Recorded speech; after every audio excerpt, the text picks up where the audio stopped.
Amb un tractament adequat i un entorn social i familiar favorable, una persona pot superar les limitacions del trastorn mental.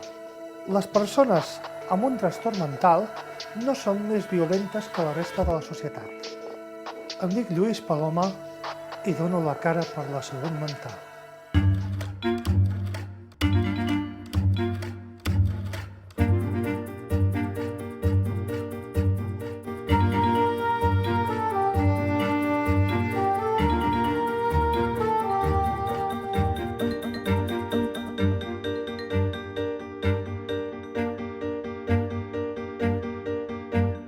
Soc de Terrassa, tinc 40 anys, la meva vida la faig pràcticament tota a Terrassa. Soc una persona que ja està cobrant per una invalidesa i vull dir que no treballo. Ja havia demanat ajuda als 14 anys, el que passa és que aquella psicòloga estava formada en les teories de Freud i en el conductisme i tot això i realment no tenia els elements per diagnosticar correctament què és el que em passava a mi. A part de demanar ajuda als 14 anys perquè notava que no estava bé, als 19 anys va ser quan de veritat vaig tenir un brot espectacular. Vaig estar coses així com 4 anys passant-ho malament. A 23 anys vaig demanar ajuda i a la fi em van posar amb una psicòloga que sabia el que es feia, que és una de les punteres de Catalunya o fins i tot a nivell de l'Estat, i que a mi ha fet miracles.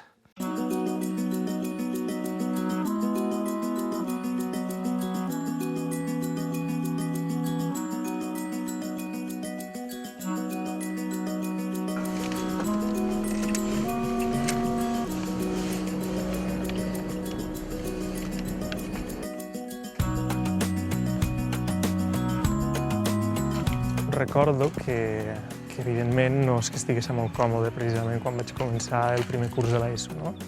Sentia bastant intimidat, no?, de venir a un lloc gran i sobretot amb tanta gent de cop i tot. Estava acostumat a la meva escola, que era més aviat amb menys gent, i clar, va ser arribar aquí, no?, i trobar-te en un ambient nou, que no coneixes a gaire gent, no?, i me'n recordo que sí, que era molt sempre intimidant, em sentia molt ansiós sempre. Sobretot recordo el primer curs, que va ser com molt infernal, no? De fet, recordo fer el camí aquest de l'entrada i que em sentia super incòmode. I clar, ara mirant en perspectiva enrere, doncs sento que segurament en aquell moment ja tenia bastanta fòbia social, no?, en un nivell ja bastant avançat. Hi ha un descontrol bastant important, no? I crec que, clar, això és tan dolent, evidentment, per la persona que ho pateix, no? És a dir, si a mi en aquell moment, quan vaig començar aquí, no, haguessin detectat o no, podrien haver començat, per exemple, en el meu cas, un enfocament, un tractament ja més específic i començar a veure-ho d'una altra forma, no? La forma en què aquella persona segueix la formació i tot, i no va ser així, no?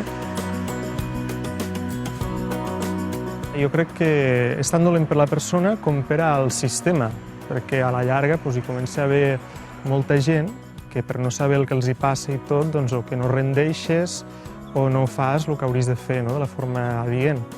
És a dir que sí, en aquest sentit trobo que hauria d'haver més mecanismes de prevenció i sobretot de detecció quan es comença a les etapes primeres de l'educació.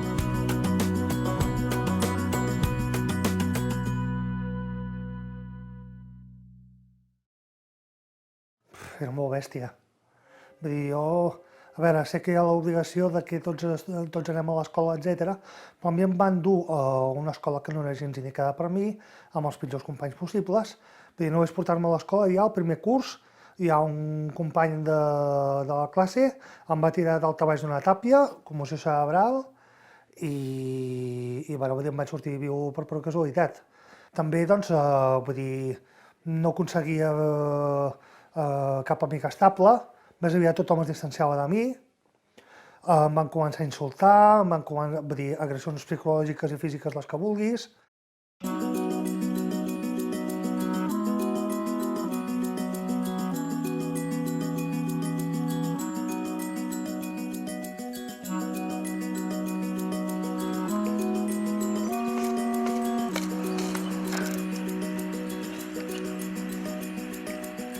Jo tinc un amic que li agrada molt el tema de les activitats esportives i em va dir, bueno, si no t'agrada molt estar en un lloc tancat fent exercici i tal, doncs mira, el caminar, no?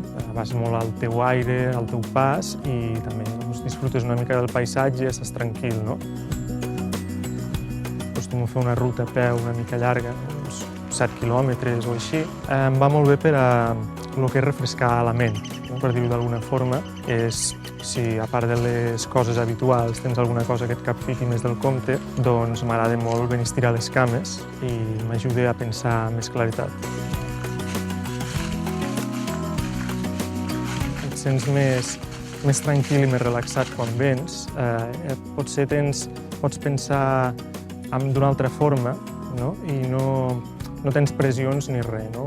Vas sol, vas al teu aire i estàs tu i els arbres, no? És a dir, que crec que m'ha ajudat.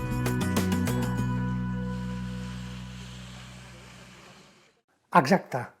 És una paraula anglesa que jo trobo molt difícil de pronunciar, molt lletja com a paraula, em preferiria assetjament escolar, però realment, precisament als anys 80, a mitjans dels anys 80, això no existia. I bàsicament em vaig trobar que quan demanava ajuda, els professors i els directors i tot això es limitaven a dir-me, Lluís, per què no fas els deures? No has fet els deures, has de fer els deures. Els nens intel·ligents han de treballar i han de fer els deures. Evidentment, jo el que he decidit és que sóc un burro de campionat i que foto en la meva vida el que em dóna la gana. Per desgràcia, existeix una cosa que es diu minoria d'edat que t'impedeix de prendre decisions. Per mi, sincerament, vull dir, si m'haguessin tret d'allà m'haguessin fet a favor de la meva vida. Jo estic segur que si he desenvolupat una malaltia és per tot el que vaig viure allà. Per mi, la salut mental és escoltar a Philip Glass al pavelló Mies van der Rohe.